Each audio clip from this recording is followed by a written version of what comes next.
what we think we say. Anytime you think something, the only way you know what you thought is it somehow gets translated into words. That's how you know what you thought. And so a word, it may be only words that you say to yourself. That's called self-talk that you have. And all of us are pretty good at talking to ourselves. Do you have conversations with yourself from time to time? Of course you do. And so whatever you think, it turns into a thought that you say to yourself or to someone else. And when you say it to yourself or to someone else, you hear what you just said. And if it was a negative thought, and now you've spoken a negative word to yourself or to someone else, now you've heard yourself say what you just said negative, and it feeds right back into your thinking again. So there's this loop that goes round, around, and around, and it loops us into a negativity cycle of life. Let me give you a diagram. These are not on your notes, but perhaps this will help you. We have negative thoughts.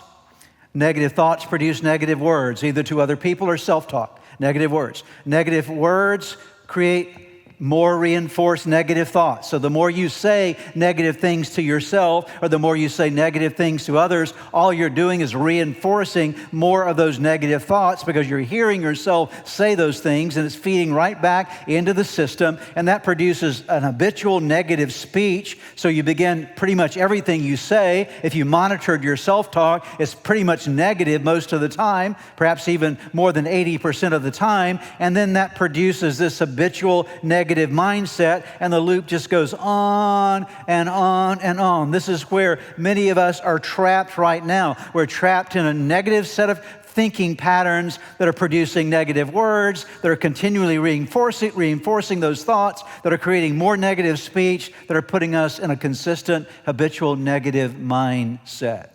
And I will tell you what happens. When that process happens in your life that I've just described here, it's like taking pins or taking a knife and putting it into this basketball, okay? And whenever you put a pin or multiple pins or knives into this basketball, no matter how small they are, what happens to the air on the inside? See, negative thinking does that to you. It drains all the air. And so you start wondering, why am I not bouncing back? Why are my kids not bouncing back? Because you've created a negativity loop in your life and you're losing resiliency. That's why positive approaches to living and faith and gratitude, these are extremely valuable things to you and me. Why? Because what you think, you end up speaking, you end up saying. It's part of our life.